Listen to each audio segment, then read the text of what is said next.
And so, especially here in the West, many of us feel that we deserve our suffering, that we have done something wrong, and therefore not only do we deserve our suffering, we do not deserve self-compassion.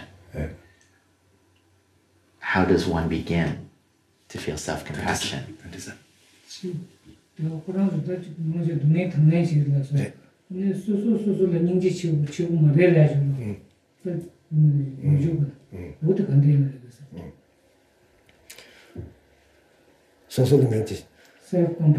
Self-compassion.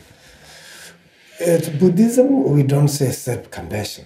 We say, to looking self and then want to liberate from that. And that is called renunciation. Looking for other and then trying to liberate from suffering, that is compassion. So compassion and renunciation just change object. Object looking self is renunciation, and looking other is compassion. And why do you make that difference? Why renunciation for self, but then compassion? Yeah, renunciation means to start self, I think renunciation means some kind of choice, to suffer in the samsara as only suffering, and then liberation, only happy. So, and then have to know first these two things, and then you choice. I want to liberate. That is renunciation. The choice. Yeah, that choice. So I've noticed that you and all of the monks together have an effect when you come into a room. Yeah. When you look at people start to smile. Yeah. They almost become their best selves. Yeah. And I'm curious, and that's the experience I have had, both in meeting you and in being in the room. But when you come into a room, when you see people, what do you see? Who do you see? Yeah. What is that experience? No, my experience, everywhere, whatever, all person is very beautiful and very good. And especially Western people, when we see, I like very much because they are very basic to understanding, because they start they are 6 years old, 4 years old, they already start to learn education. And then people have good education, basic education, and then some have professional education. Anyway, everybody have good education. So, for example, when I'm talking with the others, I learn a lot from them.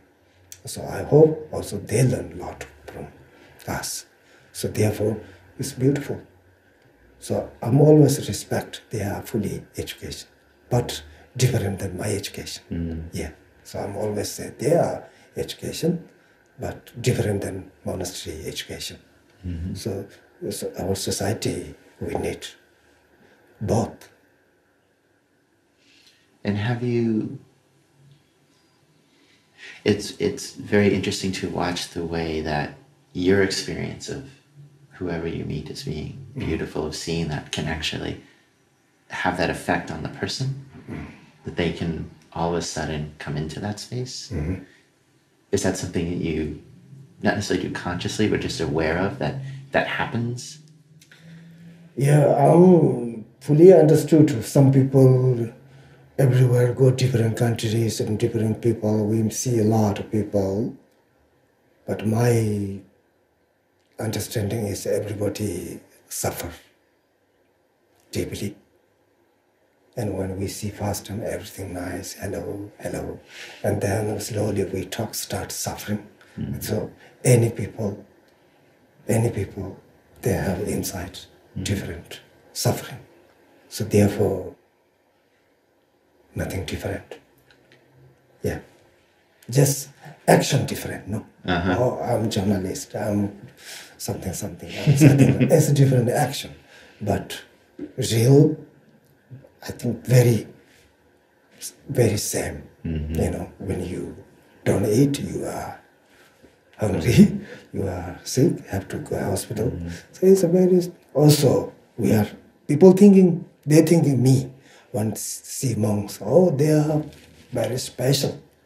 So I think not very special. Yeah, it's same. It's same. It's same. Yeah, something feeling different, something different. So it's suffer is same. Everybody same. Yeah. I appreciated when you said earlier that compassion is hard. And it's hard to feel compassion for others. And first you have to have the renunciation in self, and that is hard. I'm curious about your personal experience. How old were you when you first entered the monastery? I'm exactly not remember. I think with my parents, I've been monastery. When I'm 8 years old, I start to go monastery, and then in the day go monastery, then evening come back to home. So there is one until 17 years old. That time there is small monastery. I'm living very in the border of Tibet, in the Himalaya, Indian Himalaya. So there is small monastery, small group. There's I think 80, around 70, 80 monks. So then we go there in the day and then come back home. So was it difficult when you began? No, that time is not difficult. No. Then after 17 years old, then I moved to South India. And that big community, it's a big monastery. There is thousands of monks. And then there is very hard study. And then beginning few months, complete. I can say one side is very shock, to very big surprise. The other side, I cannot learn, but very difficult to understanding. So I thought many doubt, I can do study or not, stay or not. Then also weather is completely different where I'm living and there. So there's many doubts. Then after 1 year, 2 years, then I'm very clear to study. This is my life, this is my study, this is for, so very clear, and then no more doubt. 1 to 2 years is a long time to doubt. Yeah. when you're in it. Yeah. I think 1 year. I got very, very special teacher, which is translator of His Holiness Dalai Lama, Geshe Thupten Tenzin, and he was living. We are like same house, and then I learned from him. The many good teachers. There are many teachers, and especially from him, I learned the philosophy. We have system to open mind, and then I got very easily from him. So therefore, I'm very lucky. Would you view that almost as your time of choice? When you had your doubt, and then you... Oh, no more doubt than after that. Yeah. That was choice. Exactly. Yes. Okay. Yeah. What was that experience like for you to choose? That choose is philosophy. When we discussion and then give question answers directly in front of a lot of monks, and then after a while, I kind of proud. I don't know. I very feel happy, and then every day more, and then we very curiosity, to read more books, and then every week, every month we have a different subject, and then each subject, next coming what, more exciting, yeah. Okay, like digging in. Yeah.